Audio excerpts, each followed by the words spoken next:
Bismillahirrahmanirrahim. Assalamualaikum warahmatullahi wabarakatuh. Alhamdulillahirabbil alamin wa bihi nasta'inu ala umuri dunya waddin.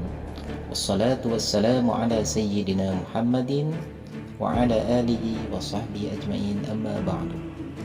Pada kesempatan kali ini izinkan saya, nama Dede Ruslan Effendi, nomor induk mahasiswa 2281131365, Prodi PJJ PAI, Fakultas Ilmu Tarbiyah dan Keguruan, Universitas Islam Negeri Cyber Syekh Nurjati Cirebon. Video ini dibuat untuk memenuhi ujian tengah semester di mata kuliah Usul Fikih dengan dosen pembimbing Bapak Haji Jainul Alim LCMA. Adapun materi bahasan yang akan disampaikan, yang pertama, pengertian usul fikih dan objek kajian usul fikih.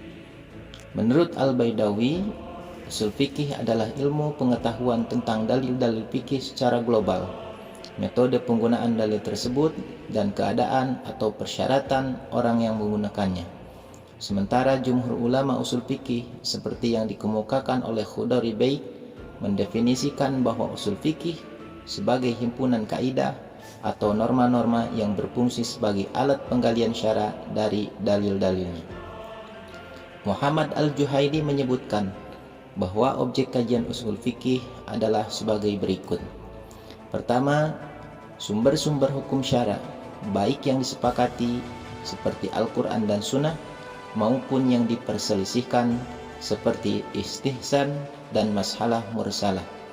Kedua, pembahasan tentang ijtihad, yakni syarat-syarat dan sifat-sifat orang yang melakukan ijtihad. Tiga, mencarikan jalan keluar dari dua dalil yang bertentangan secara zahir, ayat dengan ayat atau sunnah dengan sunnah, dan lain-lain, baik dengan jalan kompromi atau al-jam'u wa al-taufiq, menguatkan salah satu atau tarjih, pengguguran salah satu atau kedua dalil yang bertentangan.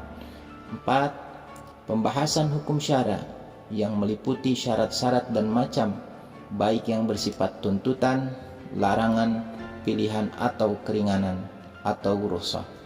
5. Juga dibahas tentang hukum, hakim, mahkum alaih dan lain-lain. 6. Pembahasan kaidah-kaidah yang akan digunakan dalam mengistinbat hukum dan cara menggunakannya. Yang kedua, sejarah periodisasi usul fikih.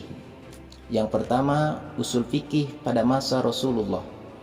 Pada masa Rasulullah Sallallahu Alaihi Wasallam, prinsip-prinsip usul fikih yang menjadi dasar dalam pengembangan hukum Islam tidak selalu terdokumentasi secara sistematis seperti yang kita temukan dalam literatur usul fikih yang dikembangkan di masa setelah wafatnya Rasulullah.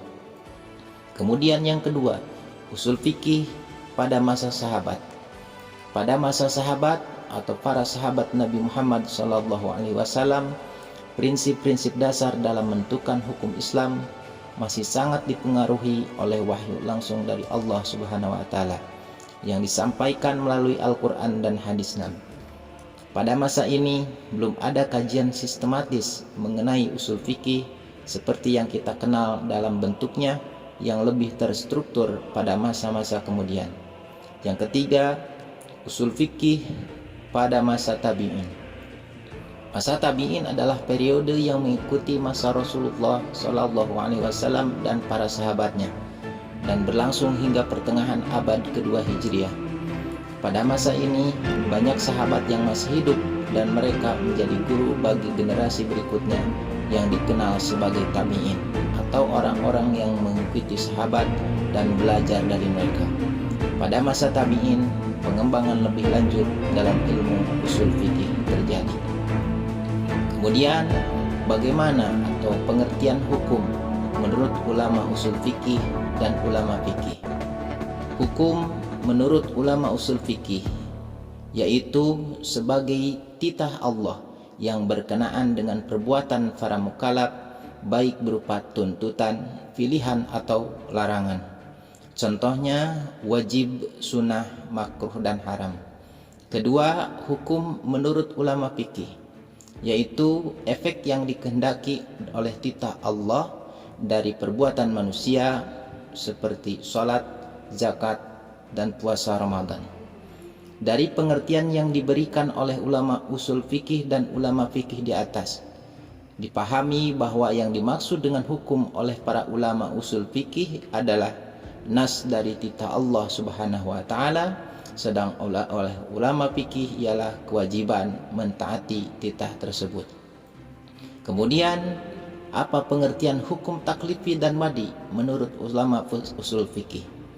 Hukum taklifi menurut para ahli ulama usul fikih adalah ketentuan-ketentuan Allah dan Rasulnya yang berhubungan langsung dengan perbuatan mukallaf, baik dalam bentuk perintah, anjuran untuk melakukan, larangan, anjuran untuk tidak melakukan, atau dalam bentuk memberikan kebebasan untuk berbuat atau tidak berbuat.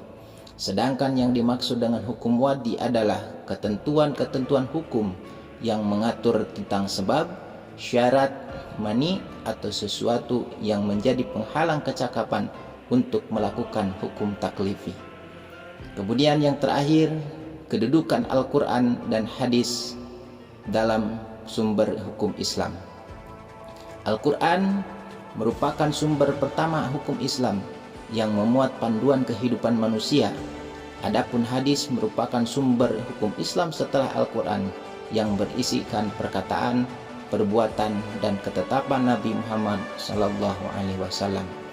Al-Quran dan hadis adalah sumber hukum Islam yang sangat relevan, yang saling berkaitan antara yang satu dengan yang lainnya, dan akan terus eksis terjaga keautentikannya.